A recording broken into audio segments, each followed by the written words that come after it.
Assalamualaikum warahmatullahi wabarakatuh. Selamat pagi, halo teman-teman. Apa kabarnya hari ini? Semoga dalam keadaan sehat walafiat.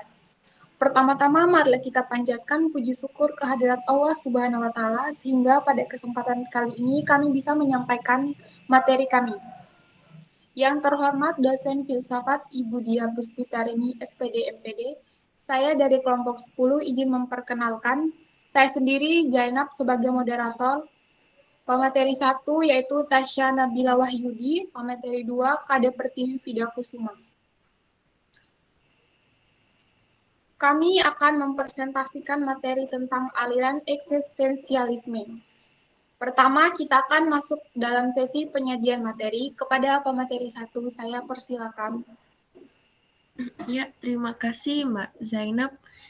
Di sini saya sebagai pemateri 1, di materi pertama ada hakikat eksistensialisme. Kata eksistensialisme berasal dari kata ex atau keluar dan sistensi atau sisto yang berarti menempatkan.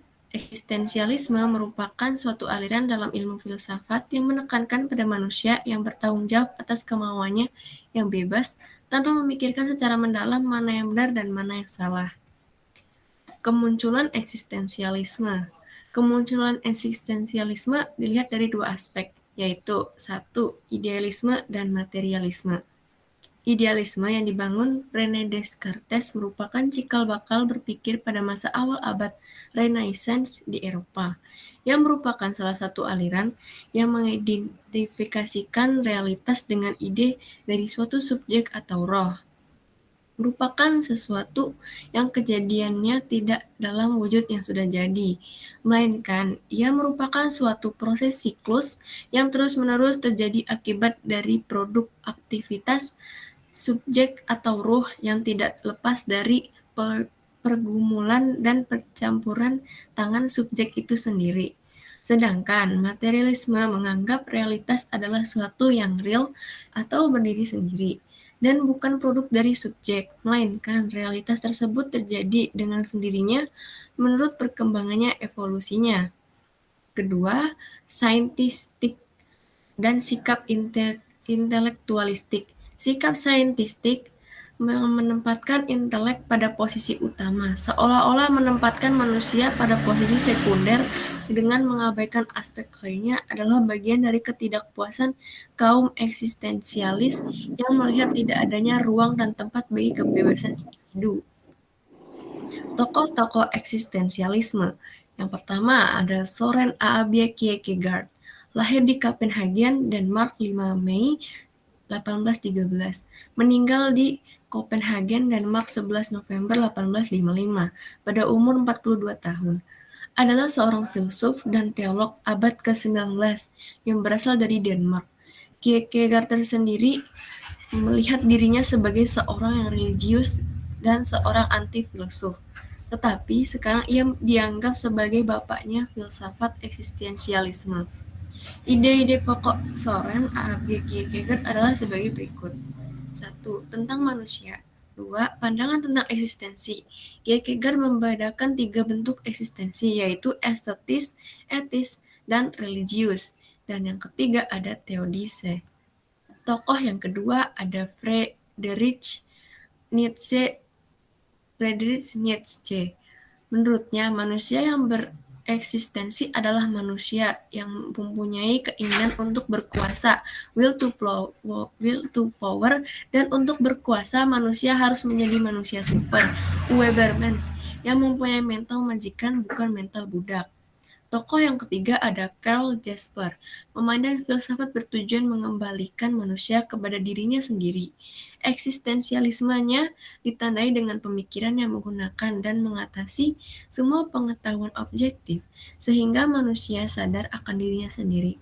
Ada dua fokus pemikiran Jasper, yaitu eksistensi dan transendensi. Tokoh keempat ada Martin Heidegger, lahir di Leipzig, Jerman 26 September 1889, meninggal 26 Mei 1976 pada umur 86 tahun.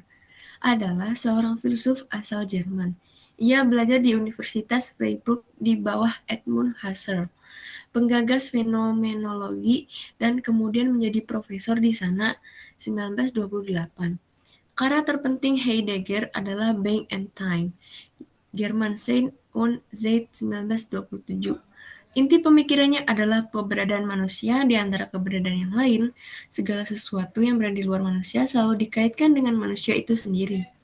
Dan benda-benda yang ada di luar manusia baru mempunyai makna apabila dikaitkan dengan manusia, karena benda-benda yang berada di luar itu selalu digunakan manusia pada setiap tindakan dan tujuan mereka. Sekian dari saya kembalikan waktu kepada Zainab. Baik, terima kasih kepada pemateri 1. Kita akan melanjutkan materi ke pemateri 2 kepada Saudara Kades Pertiwi-Widakusuma. Saya persilakan. Oke, terima kasih Mbak Zainab. Jadi saya di sini akan menjelaskan materi eksistensialisme dalam pendidikan. Yang pertama, teori idealisme.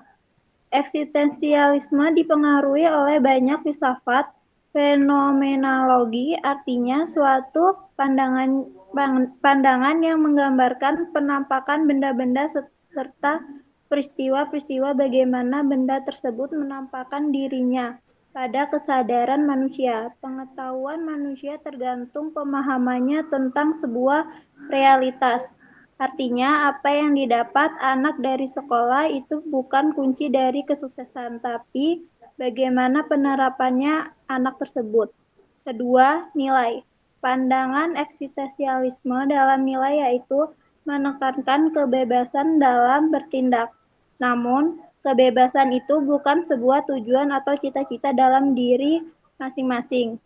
Itu suatu potensi untuk melakukan kegiatan atau tindakan.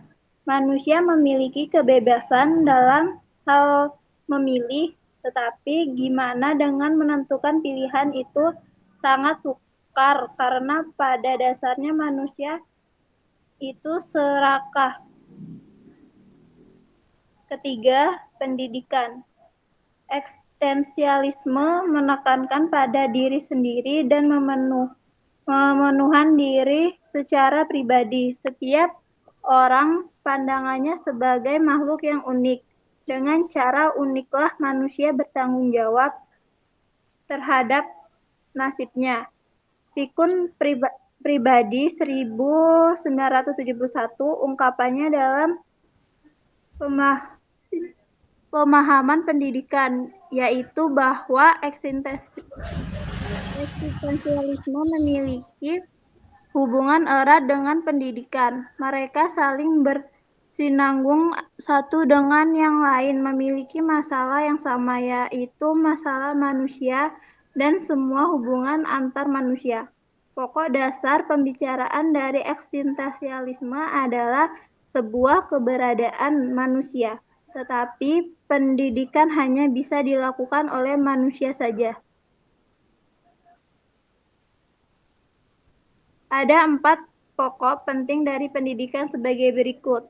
Yang pertama, tujuan pendidikan. Tujuan dari pendidikan adalah untuk mendorong setiap orang agar bisa mengembangkan potensialnya dalam pemenuhan diri. Setiap orang memiliki potensi juga kekurangan sendiri dan perbedaan satu sama lain.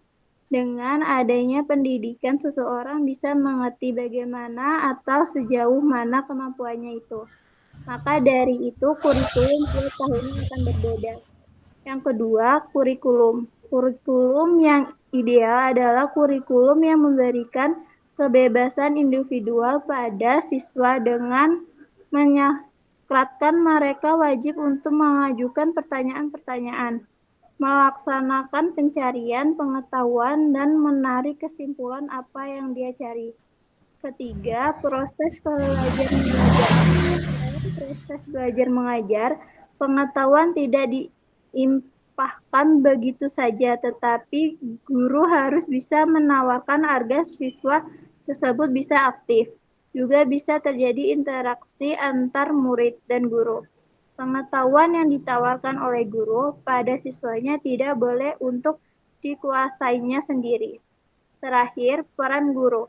Guru yang harus bisa memberikan semangat kepada siswa dengan ucapan atau dialognya dalam mengajar. Guru mengajar siswa untuk saling bertukar pikiran atau ide-ide yang nanti guru bisa mengembangkannya menjadi sebuah forum diskusi. Guru harus bisa memberitahu siswa bahwa kebenaran tidak terjadi begitu saja, tetapi kebenaran itu harus dipilih, bukan hanya guru, tetapi siswa juga harus bisa aktif dalam belajar agar bisa berjalan aktif dan guru semakin senang untuk bertukar pikiran dengan murid yang aktif. Pembelajaran bisa berjalan sesuai dengan pemikiran sang guru. Dan itu saja yang bisa saya sampaikan. Saya kembalikan ke moderator. Baik, terima kasih kepada pemateri 2. Baiklah teman-teman, untuk mengakhiri materi ini dapat disimpulkan bahwa aliran eksistensialisme merupakan suatu tanggung jawab atau kemauan manusia untuk melakukan sesuatu tanpa memikirkan benar dan salah, dan memiliki hubungan erat dengan pendidikan. Baik, terima kasih. Apabila ada jarum yang patah, jangan simpan di dalam peti. Apabila ada kata-kata yang salah, jangan simpan di dalam hati. Terima kasih. Wassalamualaikum warahmatullahi wabarakatuh.